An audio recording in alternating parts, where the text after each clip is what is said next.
Supposed to be some blinds on that side. Have you got the switch?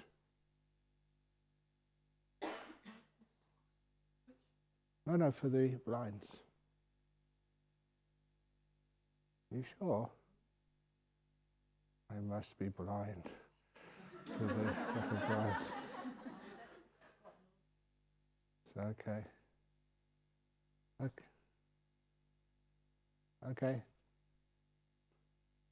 Okay, very good.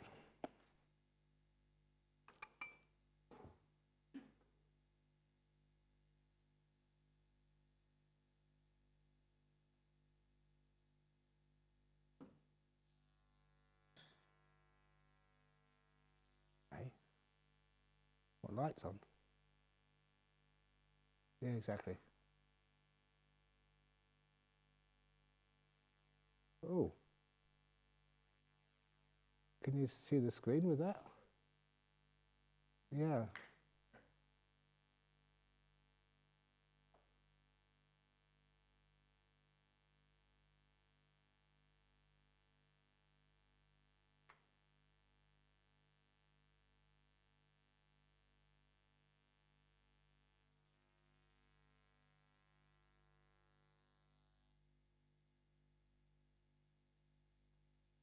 Okay, I see.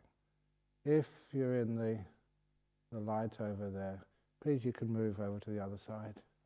Otherwise it gets very difficult.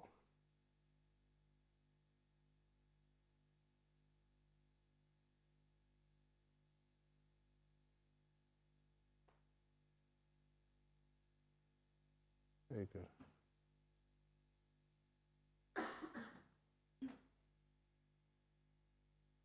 Very good.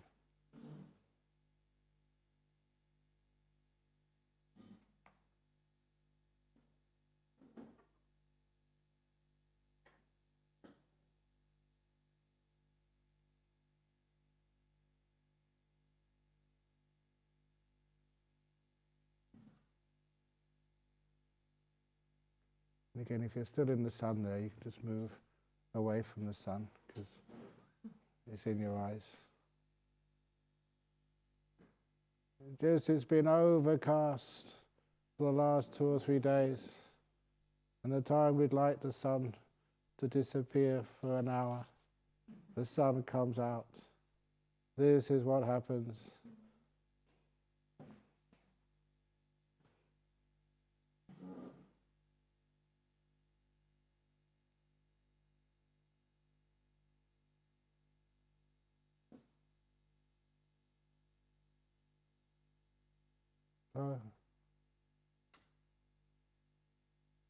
Everybody reasonably comfortable? Sort of? Okay, so we can actually begin. So, for the Sutta class, people still coming in. Why did I sit out of the sun? Because now you got a sunny face again. Oh well, as long as you're comfortable. So, this is the Sutta class for the afternoon, trying to fix or center all the teachings on meditation around the teachings of the Buddha. And so I'm going to start trying to make sure that these Sutta classes aren't just for theory. It's not like a class where you get examined afterwards. To trying to make it so it connects with our practice of meditation, especially the practice of mindfulness of breathing. So, here we go, and you can always interrupt me at any time, just put your hand up and just to question some of the things that are being said. So, as you all know, I would hope, that you do have the Eightfold Path, and that Eightfold Path has number 7 as right mindfulness, and number 8 as... Very good, you remembered whenever I ask a question, don't answer it. Because there's always some sort of trick there anyway. And the 8th one is Samma Samadhi, Often people translate that as right concentration, but concentration is way too forceful. It is not the best rendering of samadhi, and if it was the best translation of what we're doing here, then this would become a concentration camp, which it is certainly not. It's a mindfulness, stillness, peace and happiness, and the importance of those peace and happiness will come up during these afternoon sessions. And so instead I call it right stillness. So from mindfulness to stillness. And it's basically what you're doing when you're meditating. So I'm going to start with number 7. I'm going to just go through it pretty sort of quickly, missing a lot of things which aren't really relevant. And for those of you who've read the suttas before, you find how difficult they are to read because there's a lot of repetition and there's a lot of words which make no sense. And because the translation is usually done word by word, that it becomes very hard to understand, and it certainly does not have the oomph, the power to connect people with the practice of meditation. However, that I have followed the person who taught me Pali, which was Professor A.K. Warder, who said never translate word for word. If you translate word for word, you get into many difficulties, such as, I already mentioned many times, the idiom of it's raining cats and dogs. There's many other idioms, like a young girl says, I've got a bun in the oven. Do you know that slang term? Okay, that means they're pregnant. Having a bun in the oven. So if you translate words like that, you get totally different meanings than is actually meant. So that's why the unit of language is a sentence or a phrase. So if you said, that somebody, your daughter had a bun in the oven, it didn't mean she was cooking. You'd say that she found out she was pregnant, she was expecting or something. So these are little ways that we change translations to make them more relevant, more modern, more understandable, and more powerful. Phrase by phrase, never word by word. So you'll find this in this translation. What now is right mindfulness? The 4 focuses of mindfulness lead in one direction only. Straight away, foundations of mindfulness, which is a usual translation. What does that mean? 4 focuses of mindfulness is where you place your mindfulness, where they are directed. Well, the trouble with this thing is, okay. Good. Where they're directed. And lead in one direction only to the purification of beings, to going beyond sadness and crying, to the disappearance of physical and mental suffering, for the attainment of the true way, for the realization of Nibbana. And if ever you come across, and I don't mind saying this, I'm senior enough now that I can get away with it, if you come across with some scallywag monks who start talking about, you know what scallywag means? That's another word I suppose I have to translate. It means that monks who really should know better, who are translating not because of what's really there, what they should know, what this word means, and because of their own personal, biases. When it says ekayana, sometimes people think, oh, that's the one and only way. And it never means that at all. It's like a single going, which even Bhikkhu Bodhi translated very well as lead in one direction only. It's not the only way. The only way to enlightenment is the Eightfold Path. And that's said so many times. So, anyway, the 4 focuses of mindfulness. And what are those 4 focuses of mindfulness? 1, 2, 3, 4. You don't see in the suttas lists 1, 2, 3, 4, or A, B, C, D, E. However, that's a wonderful way in our modern languages where we can make lists so that people can readily understand them.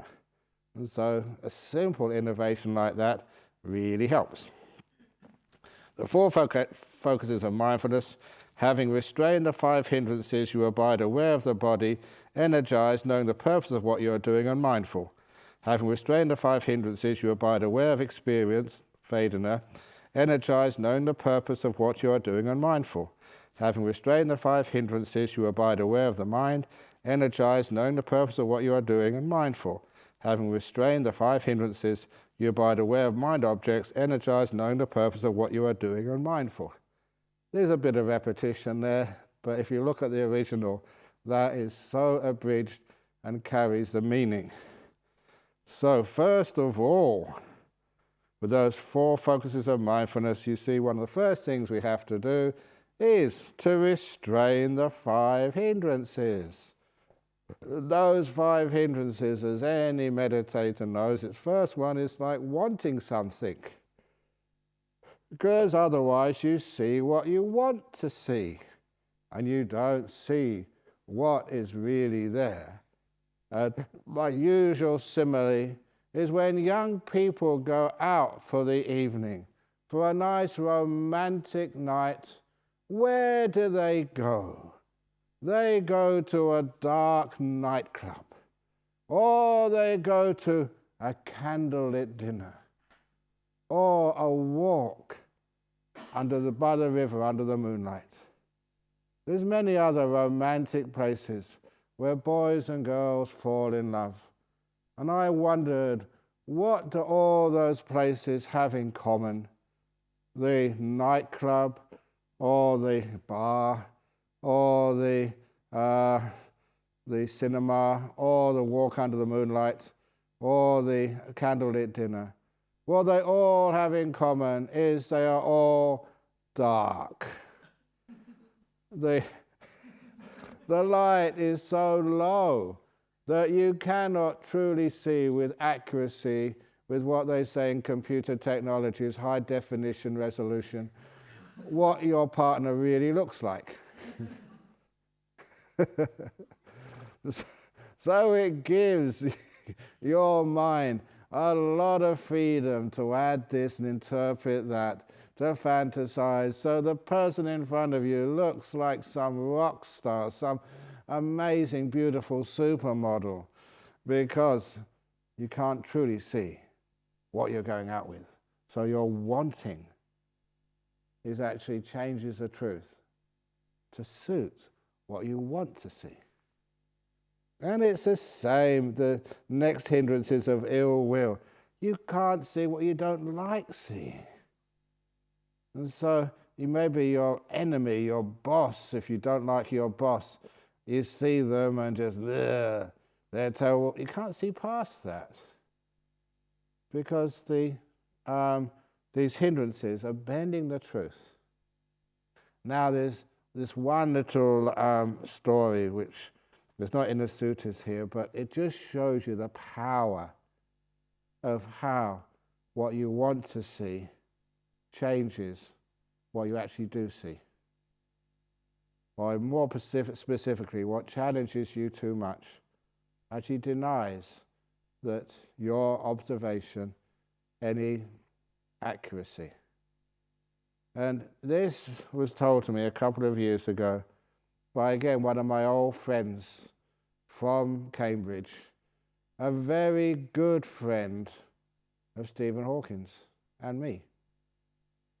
Because this fellow, Professor Bernard Carr, that he was the very first Buddhist I met when I went to Cambridge and getting my social life together. There was all these clubs which you could join, and it was called Societies Fair, where you could, all the societies you could possibly think of, including, because it was Cambridge, fox hunting.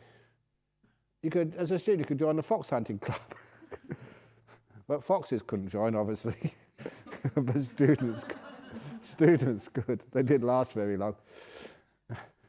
But one of the clubs I saw there was the Buddhist Society of Cambridge University. And I couldn't believe it. There was other Buddhists in this world other than me. And I was a Buddhist when I was 16, but what do you do next? And so I was so excited. I remember going to the counter. There was this young student there who was manning the counter that time when I was there, and I gave him a £1 note, and I said, I want to join. He said, you don't have to. Just come and see. You don't have to be a Buddhist. I said, look, I am a Buddhist. I want to join. He said, no. I don't know why it's only Buddhists. Maybe many other religions, they take your money straight away. But it's quite impressive, really. But I really wanted to join. And I got angry at him. I banged it down. Join me now. So he signed me up. And that was Bernard Carr.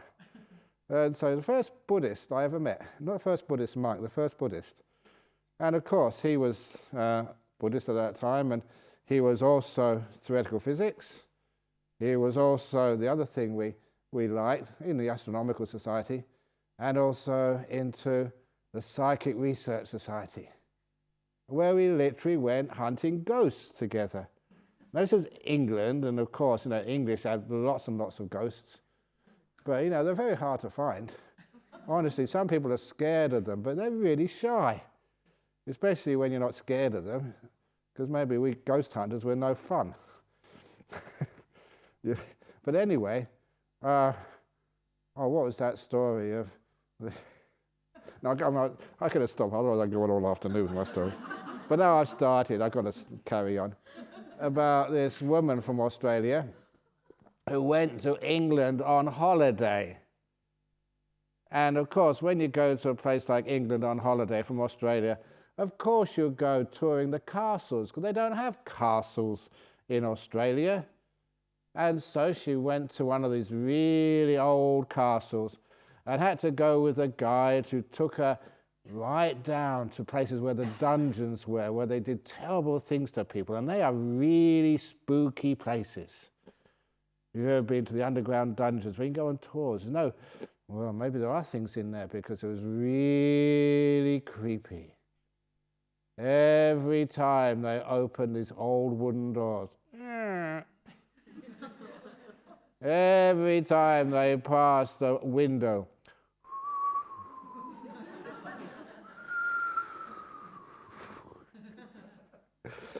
and by the end of the tour, she was really scared. But, she was out in the open air, so she felt a degree of safety. But she couldn't help turning around to the guide and say, have you ever seen any ghosts in this castle? And the guide said, in all the years I've lived in this castle, I've never ever seen a ghost. And the woman had to ask the question, how many years have you lived in this castle? He said, over 300. But anyway, back off the tangent to actually Bernard Carr. He became like a Buddhist and a good friend. And I never realized how close he was to Stephen Hawkins. But he was one of his, really just right-hand students. Stephen, went to Bernard's marriage, and even there was a movie made about Professor Hawkins, The Theory of Everything. And actually, I watched that movie because that Bernard was in it. He was featured in it as one of his Stephen Hawking's associates. So he was really close to Professor Hawkins. But he also, like every good scientist, would always explore some of the most interesting parts of our world, to find out new ideas of what reality is. And the experiment he described to me was performed in the Imperial College in London, which is a very prestigious college of science and engineering. And the experiment was the levitating flower pot. This really quite well-known scientist declared he found a secret of levitation. I could take an object and raise it in the air. So this scientist, one of Bernard's friends, he invited all these top scientists in London, professors, Nobel laureates, people who really had a huge reputation as hard-nosed scientists, to come and watch this demonstration, because this friend of Bernard's had cred in the science world. Cred, no credibility. So they all came, and the Bernard's friend came in with a flower pot. He carried it in his hand and put it on the bench. These old lecture halls in science faculties. They had this big wooden bench, and the seats where the students usually sat, not the professors, going up. And they had top of the range cameras, infrared, ultraviolet, high definition, because if it did work, they wanted to record the evidence that levitation had been demonstrated amongst some of the top scientists of London. And so he put the flower pot on the table, no wires, no anything to lift it, and then he said, in order to create the right atmosphere, I need your help. I want everybody, all my colleagues in the scientific world, to start chanting Om. Om, which is a mystic Hindu word, Om.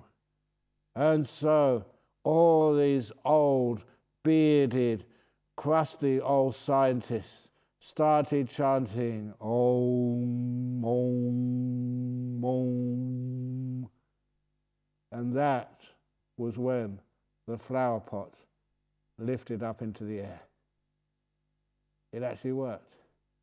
They demonstrated in front of one of the most distinguished gathering of experimental scientists in London, levitation of a flower pot. They filmed it, they photographed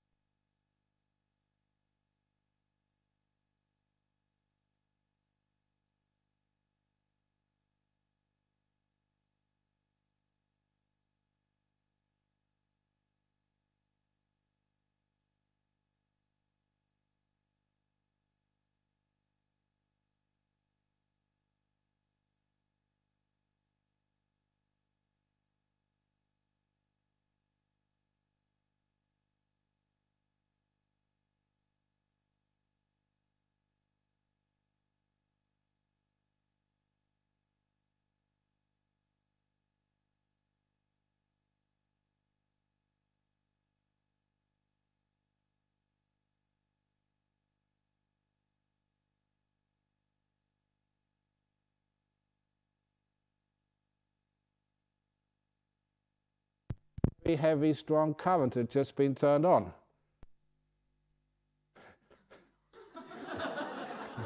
That's all. But that wasn't the purpose. The purpose was that flower pot lifted, and a couple of really strong, objective scientists blocked it out.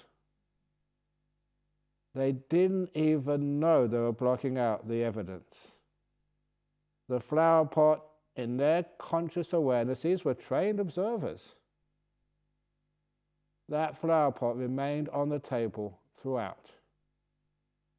In other words, levitation was so impossible for them, that it was blocked from their conscious awareness.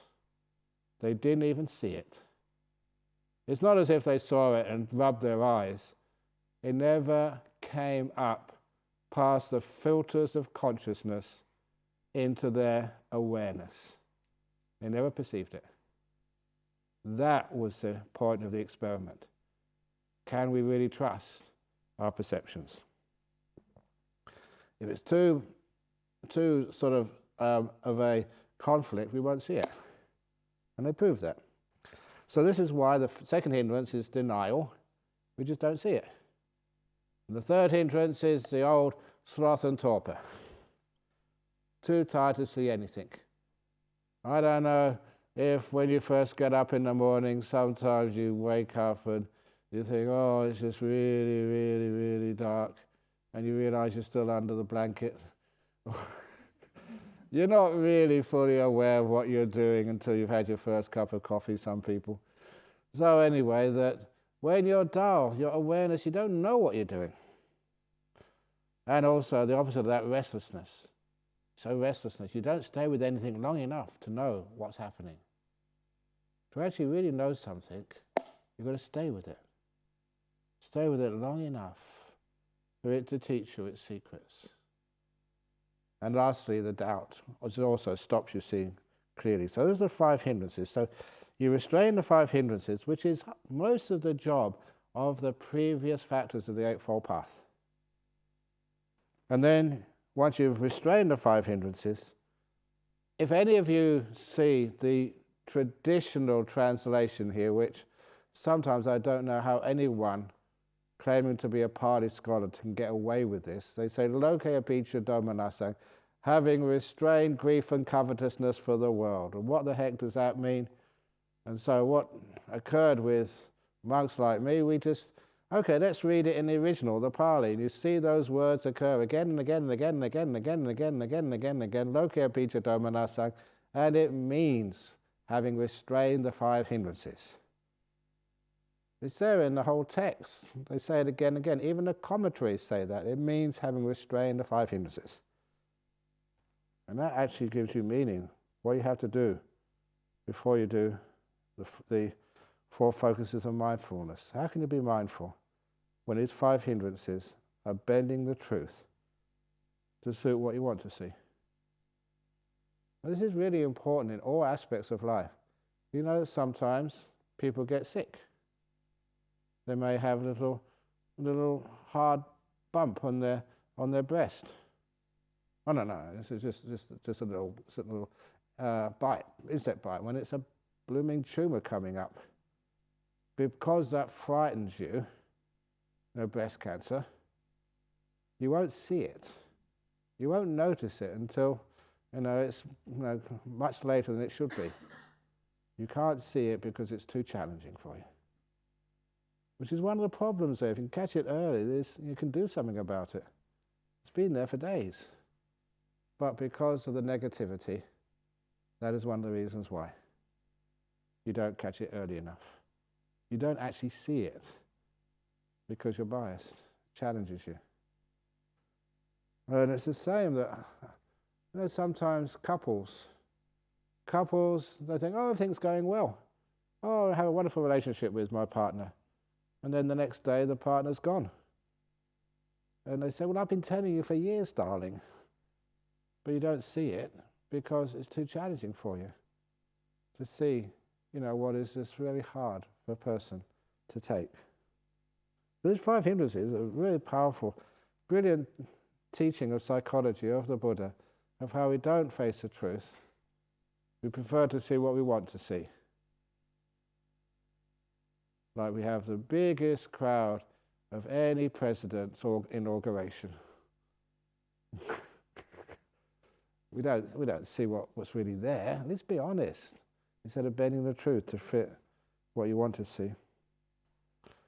So anyway, 5 hindrances. You abide aware of the body, energized, knowing the purpose of what you're doing, and mindful. Knowing the purpose, why are you being aware of the body? We'll find out in a moment.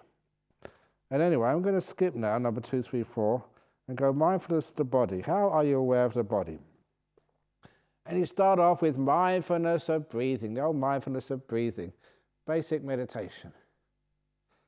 So, how are you aware of the body? Or mindfulness of breathing is one way.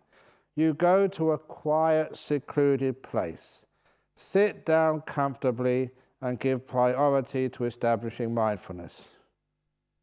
Those 3 precursors to watching the breath. And I say that because it's important. When you can meditate, you're very skilled meditator, you can meditate anywhere. That sometimes I challenge myself. I was going to Thailand once to another conference, and the host who met me at Suvarnabhumi Airport said, oh, we're just waiting for another guest presenter. would you mind just, do you want a cup of tea or coffee or something while we wait? Can we wait? It's an hour, and then they come back, they'll be arriving. I said, yeah, okay, I don't need a cup of tea and coffee. I'll just sit down and meditate. In the middle of the concourse, which was really busy, with people going all over the place. And so you just sit down, cross your legs, and I learned how to make my own cave. What do I mean? Create a nice little bubble around you. And so you hear the noise on the outside, but you've got the perception of being inside something, your own little area. And then you can just sit down and meditate and just have wonderful meditations, even though it's really noisy outside. So you can stay really peaceful and calm by using little visualizations. But it's much better to go to a place like this. This can be, when I stop talking, can be such a quiet place. And of many places I've been in the world, the forests of Australia, especially at night time, it's just so silent. We did choose, in particular, there's no flight path over this monastery. No jets, maybe every now and again you get a private plane going over, but no sort of big commercial airlines go over this place. And it's a long way from the road. You've got the road up the top there, but it's not exactly a high-density traffic road. And so the nearest village, Serpentine, is not sort of like a red light district with lots of bars and noise and concerts. It's a very quiet part of the world. That's why we chose this place. It's silent. So you can actually feel that quietness. And so when you go to a quiet, secluded place, you're almost halfway there. And then you sit down comfortably. And I stress that word, comfortably. Because if you're not comfortable, it may be quiet outside, but you've got the sound of aches and pains which disturb your tranquility. So this is not about learning how to sit for hours on broken glass with a straight back. What was it when I used to go to Wang Fat Choi temple? Did I get that right, Wang Fat Choi? Wang Fat Choi, it's 50%, that's not bad. Not bad for a Kwai Lo. Good enough. But when I went there, one of the advantages those days, I wasn't so well known, so that I used to stay in these temples and you'd meet all these other monks. It's like a crossroads. And of course, you gossip. Interesting gossip. What was it like in your temple? What was going on? This one monk came from mainland China, and he was just saying about what happened in one of the monasteries there, where they were doing a Zen retreat. And on the Zen retreat, I've been to those when I was a lay person, and you're sitting down there with your facing the wall, and just behind you comes the master with the Zen stick. Have you ever seen those? Wow, it's pretty scary. But anyway, he said he wasn't there, but it was a monastery which he knew of, and the master came around with the Zen stick, and anyone who was not paying attention, who was nodding, got whacked on the back with the Zen stick. And he said, a true story, that this middle-aged woman got whacked on the back with the Zen stick, and she was not happy.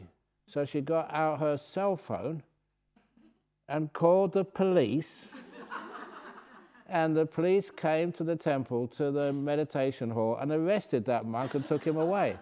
And that was the end of the retreat. It's a real true story.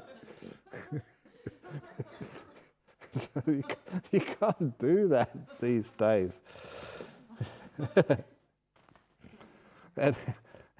Anyway, so that's not how you sit down comfortably with fear.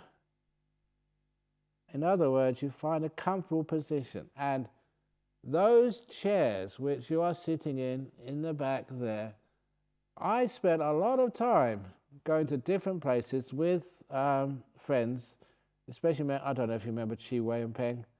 Yeah, we went to so many places looking for a nice meditation chairs. They had to be roughly the right height, not too hard, not too soft. And these are the ones we came up with. And they were, for those people in Malaysia produced those. And they were sort of, we tried them out, sat in them, just because we wanted a chair which was good for meditation. So that's actually how much effort myself and the others put in to try and get nice chairs for you. And because of that, it means that you can sit comfortably. You don't have to sit on the floor to get deep meditation or to get enlightened. So, and even those chairs, that some of them, that sometimes people's posture, they start leaning one way or the other way. If you start leaning one way or another way, then you sit in the chairs with the armrest, so you can't sort of go too far over. If you are someone who always tends to lean forward and rocks, then we can get seatbelt out for you, so that you won't fall off. So in other words, we try and keep it comfortable, because that's sit down comfortably. And if you are sitting down on the floor, you can actually just get nice cushions. There's a heap of cushions available. You've got these wooden benches, the Zen stools. And it's important that you find the best comfort for your body. That's important to meditate. It's simple kindness and relaxation. So, you quiet place, sit down comfortably, you look after your bodily needs, and give priority to establishing mindfulness. What does that mean? Sometimes they say, and I was just talking with this woman, Shayla Catherine, over in Berkeley a few days ago. We were just discussing establishing mindfulness, what they said, putting mindfulness in front of you. That's the usual translation. And what the heck does that mean? And instead, the right translation is giving priority, putting it number one, putting it in the front. That's what that means. It's those idioms again. So make mindfulness, establishing mindfulness, the first thing you do once you've got your body comfortable. How do you establish mindfulness? What you do is where is mindfulness? Mindfulness in the present moment. Basically, present moment awareness and silence. So you're actually aware of what's happening rather than thinking about it. In this moment, not what happened a moment ago, not what you expect to happen now. Then you're not really mindful of this, what's happening now. Here's the reality right now. And you learn how to be aware right now without giving it a name. That's a wonderful thing. Maybe it's the time to do this. I'm not sure if I did this little exercise before. You hold something up. What is this I'm holding up? This is not a trick, okay? I want some answers. Did I do this the first night? Okay, but other retreats, I often do this. Now, one of the places I did this little exercise was in Daejeon in Korea, because I was invited to give the keynote address at the 2015 World Computer Congress. And it was such a weird invitation, I made time for it. If it was an invitation to go, please excuse me, to Hong Kong to give a talk, now I'm too busy. But I've never been to give a keynote address to a World Computer Congress, because I don't know too much about computers, as all the monks in monastery will tell you. And so this was really a cool invitation. So I went there, and first of all, they said, "What are you doing here?"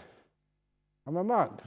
And they had a really sort of hotshot computer, everyone from Samsung and from LG, and also from over in Google and Facebook, and these European, they were really talking about cybersecurity in those days. So I had the head of the European Union Cybersecurity Task Force, really sort of high-flying group of people there, plus a monk who left the world.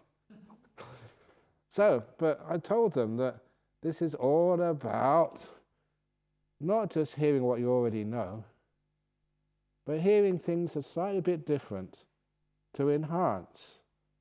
your knowledge and understanding so you can take things further.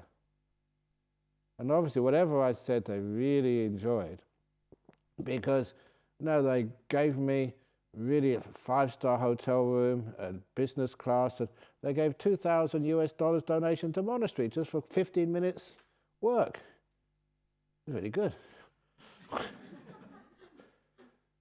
So anyway, I said to them, I picked up a glass bottle and I said, what is this? So what is this?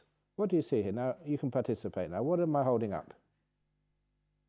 What else? You say, come on, give me more description. What else? Come on, give me some more details. Describe it to me.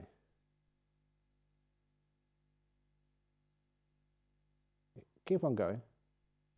And sometimes people think, there's a right answer. And they wait and say, yes, well done, you get the prize. And there's no prize. There's no final answer. But what you find, the longer you look, the more you see. And so often in our modern world, we look at something, we give it a name, cup, we go on to the next job. And we miss so much of what's actually here. And if you keep on looking for 5 minutes, for 10 minutes, you start seeing things which you never expected to see, which you can't really give a name to, because language only just sees just the outside of stuff.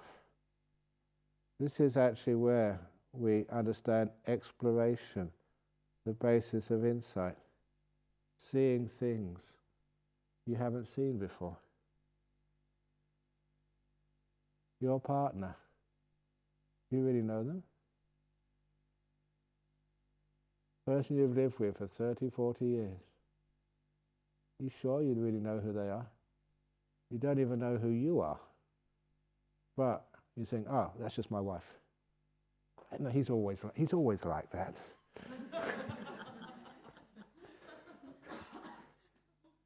You don't know him at all. You don't know what a cup is.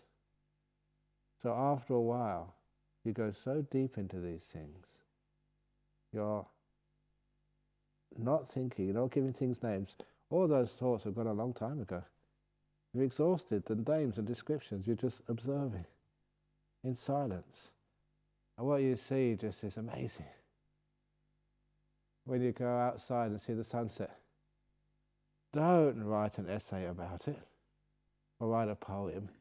At least poets have this amazing ability in just a few words to actually to get an emotion, to elicit, to incite an emotion which fits the scene. But I can't do that. Thoughts just fail when you're just watching or just feeling the wind in your face. You never know from where the wind's coming. You never know where it goes to. You only know it as it passes your face right now. And you can't really give it a name. If you try and describe the feeling of the wind as it passes your face, you're missing the next experience which comes right behind. So mindfulness and silence is where you become truly aware of existing, of experience. You feel, you know, without giving things a name. I don't know this evening if it's going to be a nice, clear night.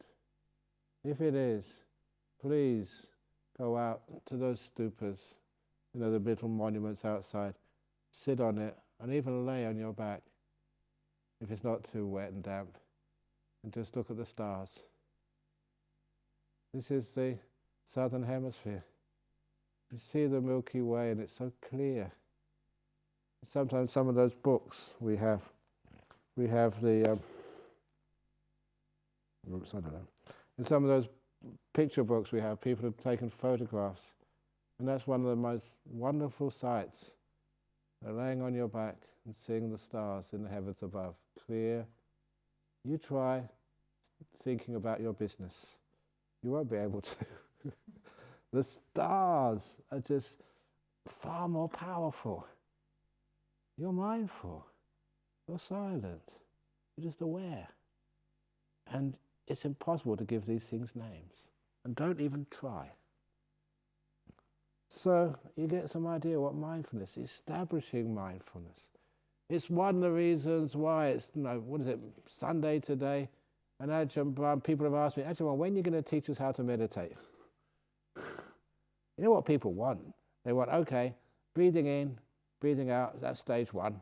Stage 2, stage 3, stage 4, just like at school. Like Mass 1, Mass 2, Mass 3. Just to get the mindfulness going, first of all, to get aware, be alive. When you have your food, don't just eat. One spoon, using chopsticks or spoons here, or forks, or what are you eating? Spoon, okay. When you have a spoon, get a spoonful of food. When next time you eat, it's a long time to you next. I shouldn't have mentioned eating, make you feel hungry. Next time you eat something, take the spoon and put it in the mouth slowly and really savor the food. And don't what many people do. They've got a morsel of food in their mouth, they're sort of chewing it, they've got another one on the spoon, waiting in line, and there's 3 or 4 sort of piles of food. That's number 3, that's number 4, and they're thinking, they're way ahead of themselves. So instead, just one spoon at a time, and really enjoy the taste. And if you really enjoy, you don't think of the spoonful coming next. You don't think of what's going to happen in another 10 minutes. Just one spoon at a time, and you enjoy it. Then you find all the saliva, the bile, everything else which is supposed to come out of your system, all comes out because you're enjoying that food, being aware of it. And that means you get very healthy.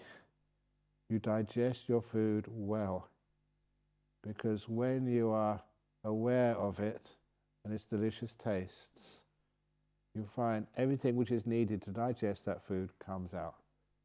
Just prove it to you now. Think of your favorite food. You can even close your eyes. You can actually visualize it. You can see the steam coming out, and you can almost smell it, and imagine it, visualize it. That food. Can you feel the saliva coming out of your mouth? You better stop now, because that food is not going to come. But nevertheless, you can see just how being mindful and aware actually creates good digestion. So when you establish mind, you're in the moment, you're here, and you're reasonably quiet. That is what I've tried to encourage the last 2 days. That is important meditation. Relaxing. Being here. Stop trying to get into jhanas yet. Just be here. And then once you've established mindfulness, then mindfully you breathe in, mindfully you breathe out. It says on here, actually, we are doing suttas. It's not the sutta according to Ajahn Brahm. It's supposed to be the sutta of the Buddha, with only a few comments by me. So mindfully you breathe in, mindfully you breathe out. Keep it simple. When the in-breath and out-breath are short, you're aware they are short. When in-breath and out-breath are long, you're aware that they are long. And I often ask, and I remember just giving this little consideration to the people over in Berkeley. I said, what happens if your breath isn't long or short? What if it's in the middle? What if it's 2/3? It's sort of half long, but a bit on the short side. Are you following the Buddha's instructions, or you should do really? Okay, make it really short so you can fulfill the Buddha's instructions, and just a really short breath, okay? And then do a really long one to make sure you're doing it right. Now you can see just how people, they take some of these instructions and just they follow them as stupid as anything. All it really means is that your breath is longish or shortish, or It just gives you something to observe, to make the breath a little bit more interesting, and you don't have to notice it's long or short. You can just visualize breathing in peace, breathing out, let go. This is where that fits in to the Buddha's teachings on meditation. Just make it slightly interesting, just until you can really watch the breath without needing any extras. So then you learn to experience the whole of the breath as you breathe in and out. The whole of the breath. From the beginning to the end of the breath. The space between the breaths. And the beginning of the out-breath until the out-breath finishes. You see the whole lot. Why? Because you are mindful. If you start thinking, what usually happens, this is stupid, when is this going to end? What am I going to do next? I should be really sort of checking the emails. I wonder what's happening in the election. What happened in the sport. What in the stock market, they're going to be releasing. And straight away, the train of thoughts.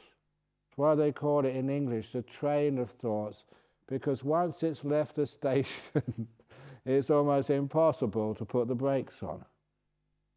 But if you can catch the train when it hasn't really got any momentum up yet, you can put the brakes on and it stops straight away. So you just watch the whole of the breath quietly. And after a while, you surprise yourself. It's not that hard to do. Never think you can't do this. It's just you haven't done it yet. Some of the most amazing people I thought would never ever be able to meditate and be peaceful. They can do it. Those are the ones I like. People say, I've got too much of a restless mind. Not me. I'm not good enough. I can't sit still for a few minutes. My job is like a coach. Yes, you can. Why not? I've had some crazy people here meditating. One of the craziest people I had here meditating was this fellow who he came here on the registration. I just happened to be by the office there, because when he came in, he was this big guy, Australian guy, and scars on him and tattoos all over him. And he didn't look like your normal meditator at all. He looked like he belonged up the prison. He was up the road. And so making a huge mistake, I judged him. And I said, "Excuse me, sir, this is the monastery. The prison is 6 kilometers up there." And I said that. And he looked at me and said, no, I'm on this retreat. This is my name. And his name was there. He'd booked in. I never met him before. But this really rough guy was, on my retreat. Okay.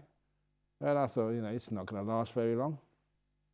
And then when he came into one of the interviews, I had this experience, and I was really amazed. This guy got into a jhana, one of the deepest meditations, and I don't tell people to go into jhanas easily. I'm one of the toughest examiners when you say you've got into deep meditation. I say, no, not you. But this guy did. And that really is the last person I would have expected. If he can do that. So if you can't do it yet, then get some tattoos and come back.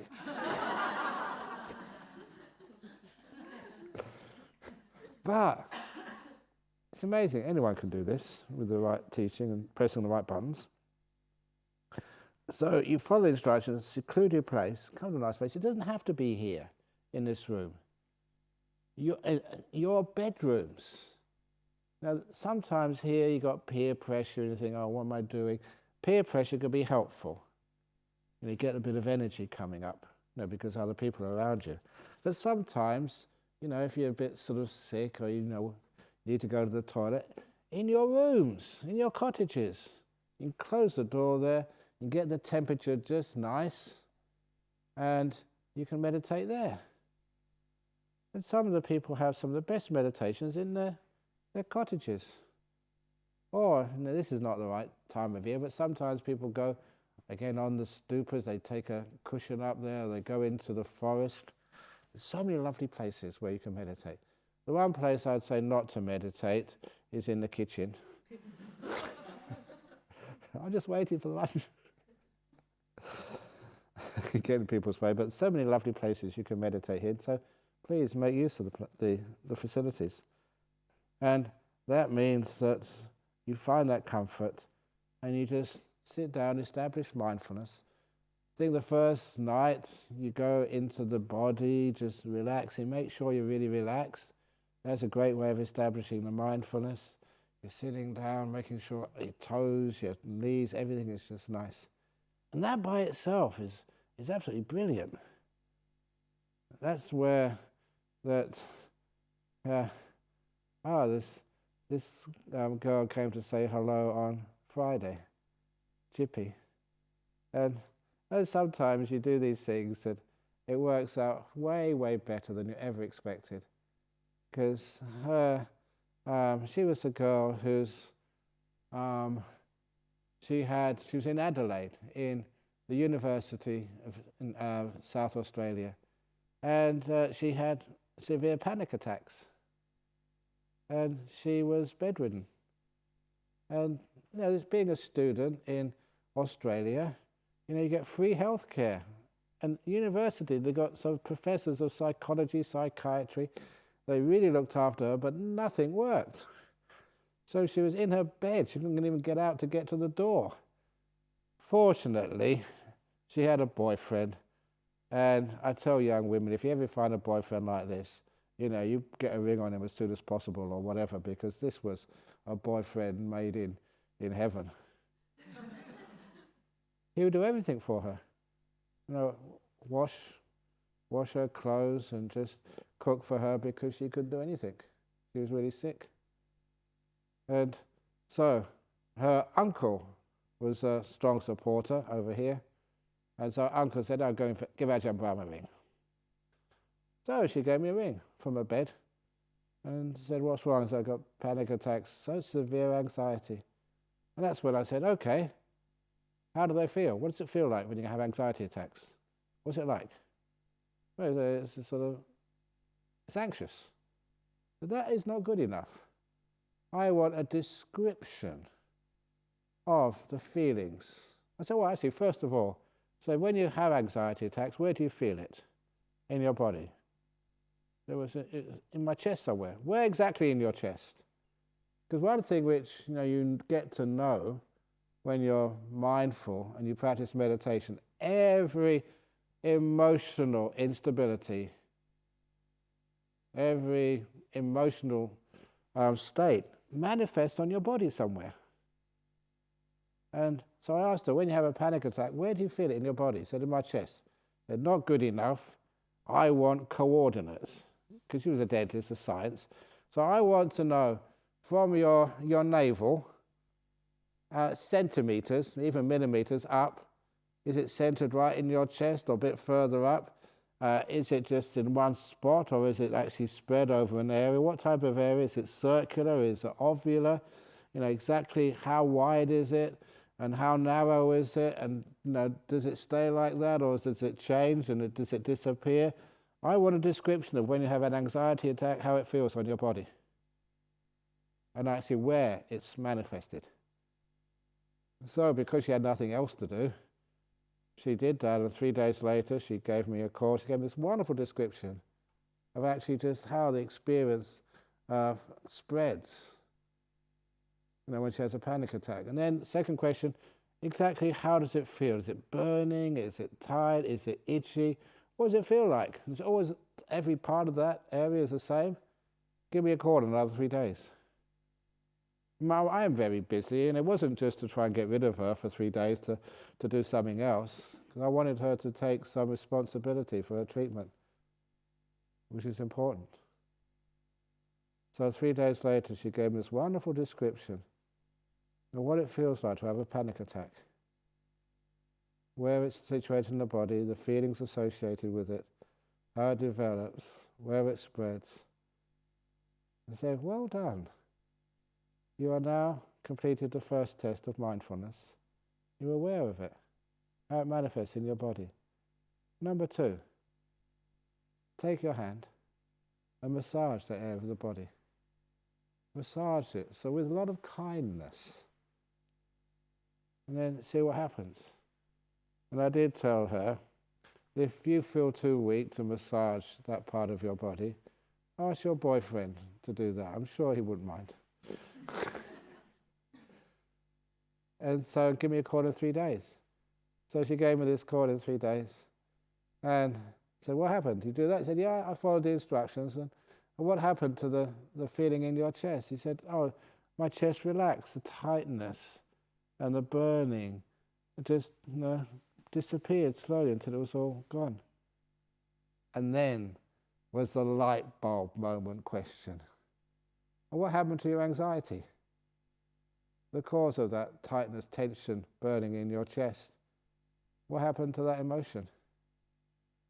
And it's one of these moments you never forget. She was silent. About a minute. She'd got it. Said, that went too. Great. So now you know how to deal with your anxiety problem. And again, I only tell the stories which have wonderful endings, but this has a beautiful ending. So she was out of bed in a week or 2, back to studies again. She went over to, she finished her degree, first class honours. And of course, she took my advice and she married Lloyd, with me doing all the chanting for her. And I really wanted to do that, and I really missed out because, that I'd given life to her. And she had a third child she brought to come and see me with Lloyd on Friday. And I'm her monk, just saved her life. And you see these 3 little kids, and just Lloyd and her. Brought her out from anxiety disorder, living a wonderful life.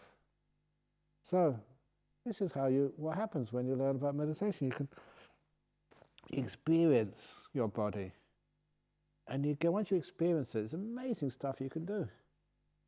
You can find out if you've got a sickness, if you've got cancers.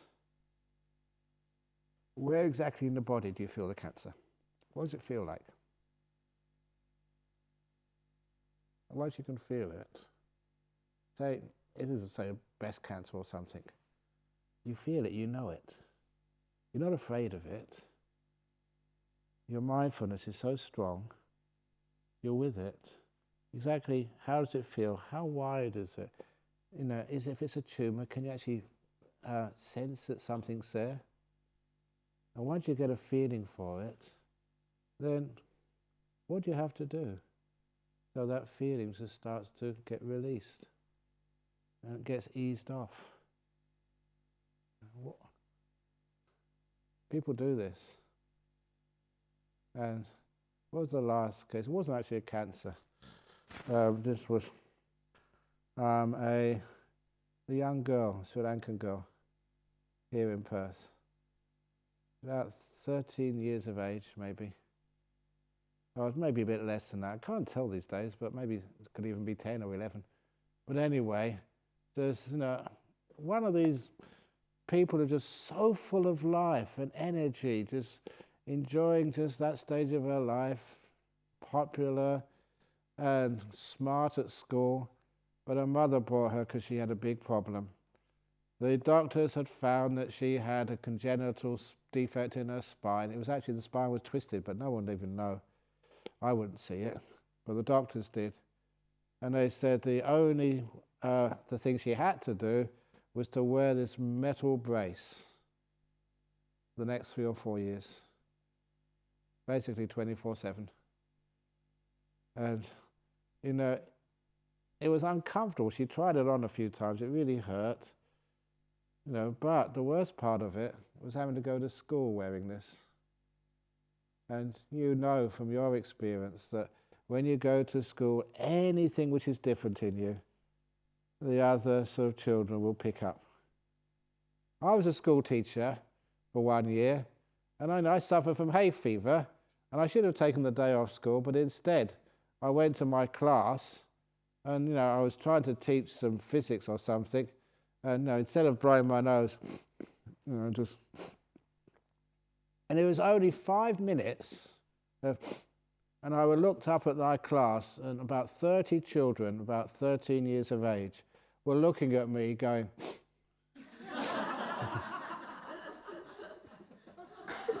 I felt terrible already, the nasty students. But you can understand and relate to that. So anyone who's slightly different or something really, and the kids pick up on that. So I felt so sorry for that girl that having to wear this brace, and she'd get, metal woman or iron lady or something for the rest of her life. And at that time, just starting puberty, that would just destroy your confidence. And you'd be behind the 8 ball with your friendships for a long time. So I knew what was happening there. The mother knew that. That's why I said, Ajahn Brahm, can you teach us a meditation? Something. And that's when I just taught her this meditation, which I teach you. But taking it a little bit further to later on we talk about these lights in the mind limiters. And Liz was an amazing little meditator. Should have really known, because her positive attitude, just bright, she never sort of thought it can't be done. Never thought, oh, not me. It's just positive, just willing to do anything in this world. That purity of mind, which sometimes you see in young children, was so powerful for the meditation success. And that's when a few weeks later, mother brought her to see me up in Bodhinyana, the dining hall. Big smile on her face. She said, Ajahn Brahm, look what happened. What happened? And I asked her first of all, what happened? And she said, well, I was meditating, got very peaceful, and I saw this beautiful blue light in my mind, a nice nimitta. Then what do you do? Well, I imagined my spine inside this blue light. And that she'd seen her spine many times because, the doctors, the specialists, showed her the pictures, from the machine. And mother even had it on her iPhone and showed me it, the bent, distorted spine, which would cause her a lot of trouble. And she said, I imagined my spine in this nimitta, and I imagined straightening it. Within these nimittas, it's amazing what you can do. Just imagine just twisting it so it was straight again. And then, while mum took her to see me, she said when she went to the next appointment with the physiotherapist to fit this cage around her upper body, of course they always do tests to see how things progress, and they had to do another test because there must be something wrong with the machine. The bottom half had straightened. What the heck are you be doing? And she showed me. She still had the rest of the half to straighten up, but they showed me the two sort of photos from the machine. And you could see just how the lower half was now straight. Or the upper half. She still had a bit more to do, but you can see most of it was all straightened up. And of course, wow, this stuff actually works. So when you start doing this meditation stuff, we don't rush it though. Get comfortable, peaceful states. Get mindfulness going. With the mindfulness, a bit of happiness as well. That's an important part of mindfulness. If you're enjoying this, and if I inspire you, don't go on for too long, it's in comfortable body, then it's so easy to do. Then you can just watch this breath go in and out, and later on you get these wonderful experiences in your body, and it's amazing what you can do. So anyway, that's the first paragraph of this sutta. But I think it's useful. So you just know the in-breath, and you experience the whole of the breath. Please don't look upon this as stage 1, stage 2. And you say, oh, I'm at stage 2 now. Let it happen so naturally. It occurs by itself. You're watching the breath go in and out, and after a while, you're just watching the whole of the breath, beginning to the end. And then the breath gets very calm as you breathe in and out. Just as a skilled painter is aware whether they're making a long brush stroke or a short brush stroke, so too when the in-breath is long, you are just aware it's long or short. The reason I said that is because if you look at the original simile in the suttas, it says just as a skilled lathe operator knows they're making a long turn or a short turn. And that is regarding a lathe which I remember I used in northeast of Thailand, because it was a simple thing which you basically constructed yourself, and you can understand what the heck they're talking about. But because these lathes have today electric, you don't make short turns, long turns. The simile doesn't make sense because it's anachronistic. It's of a time long gone. And so it's important that when we do translations, we translate the meaning, not the details, so that you don't confuse people. Later on, you might see the simile.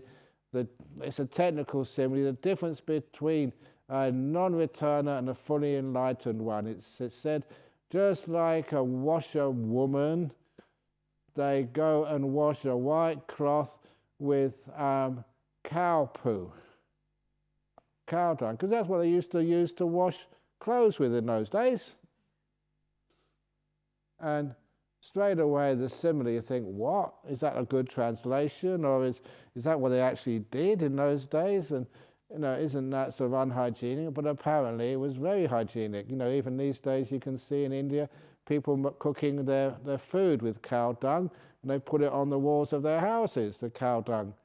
And so it's not much of a stretch of the imagination that some time ago, when they didn't have detergent, they would use cow dung to wash their clothes. Maybe that's one of the reasons why monks' robes are brown.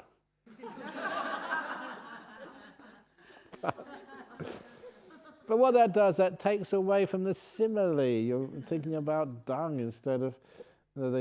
So I changed the simile. Just as if you wash your clothes in a washing machine, with detergent, and then you spin it, you rinse it, and then you put it in a dryer, and then even afterwards it still has the smell of the detergent. And then you put it on the line to dry in the sun, and then after a while the smell of the detergent is gone. So this is just obvious little changes in the similes to make it more relevant, easily understandable, so you don't get sidetracked thinking about, instead of what the simile is trying to point out, I wonder what they did with cow dung in those days. And just so anyway, that's why I changed some of these translations. So anyway, that is, I think, enough for now. The suttas, yes, are important, but the main reason I wanted to talk about this today is to give a little bit more instructions on meditation. What you're actually supposed to do or not do. So please don't think that I'm abandoning you and just, maybe other people know how to meditate but not me. Please give me some instructions. This is how we meditate. Calm, sitting down in a calm place. Doesn't have to be in here. Doesn't have to be on a chair. Doesn't have to be for 10 minutes, 15 minutes, 2 hours or whatever. Keep it natural. Forget about time. If you ever want to find out what time it is, go in that meditation, walking meditation room, and you can tell the time on the 2 clocks over there. You're sitting next there. Can you please, what time is it on the clocks?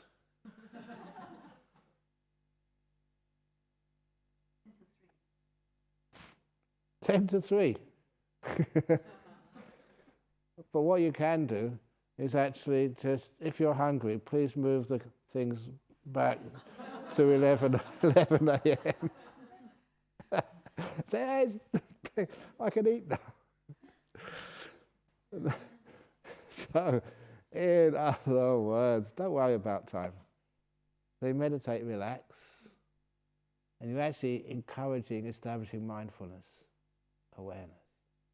You're coming here instead of looking for truth somewhere else, in the future, in the past, wherever. And you come here, and eventually you start relaxing, the body is happy, and you start watching the breath, breathing in, breathing out, and it becomes such an easy thing to do if you do the preparations. I don't mind spending days doing preparations. If you feel you're not getting anywhere, great, because you're not supposed to get anywhere, you're supposed to be here. People that sometimes, this one person caught me out. I was carrying some stuff, some papers in our Nolamara Centre, which you're going to visit on Friday night, and he said, "How are you doing, Ajahn Brahm?" I said, "I'm getting there." "Where exactly are you getting, Ajahn Brahm?" Okay, caught me out. You know where I know where I'm going. I'm going to either a grave, a cremation, or I'm going to the cemetery. You say, "I'm getting there." Where are you getting? Where are you rushing towards? You're rushing towards your death. That's the only place you're going. So if ever you say, you ask me, and I say, "I know where you're going, Della." "Where am I going?" "Going to a cemetery." Of course, you can't, that's going to happen. So anyway, so it's not going anywhere, it's being here. Stopping. Being here. Finding out what it's like to be alive. First of all, it's not that pleasant, it's a bit scary. You're not running away from this moment, you're actually being here. You get used to it, being here. And after a while, it's a beautiful place to hang out. This is where all the wisdom lies. Your future is being made right now. This is the only time you have to make your body healthy, your mind free, and alive, and prepared to face the world when you leave here. Here is where your future is made. You understand that, you spend more time in this moment. And you're not sort of, just neglecting your responsibilities and duties. You're actually making them easier to fulfill. That's one of the reasons why when you start meditating and watch the breath go in and go out, and you invigorate your mind, energize it. Even the chainsaw needs to be sharpened. So, you're not cutting down any trees when you're sharpening your chainsaw, in that simile from earlier on. That's how we meditate. And of course, more instructions coming tomorrow. For anything I missed out, there is the question box, and you can ask the questions there, and we'll see how many questions I can actually answer tonight.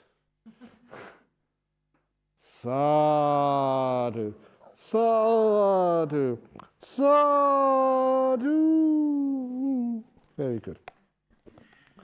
So I wish you a happy afternoon. Feedback, if you thought this was useful, great. If you think, nah, because I was just thinking, should we do guided meditation or sutta class? So sometimes guided meditation can be really useful. So give me some feedback whether more sutta class or guided meditation. Because when I do guided meditation, I take you along with me and you get some experience instead of more words. But anyway, let me know what you think. Okay, have a nice afternoon.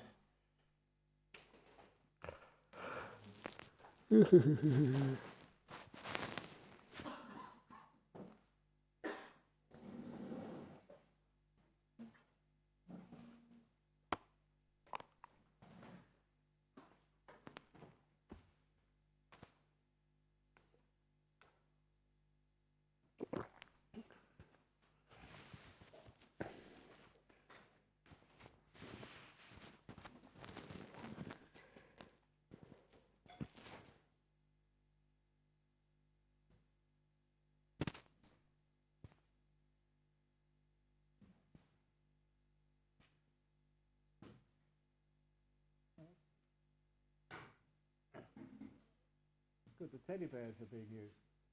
Yes. I'm very happy to loan my teddy bear if anybody wishes to get some of the energy to meditate with. Nice to see. We should take this one off. It's a very posh teddy bear. This is from Harrods. It's where Her Majesty the Queen gets her teddy bears, I suspect.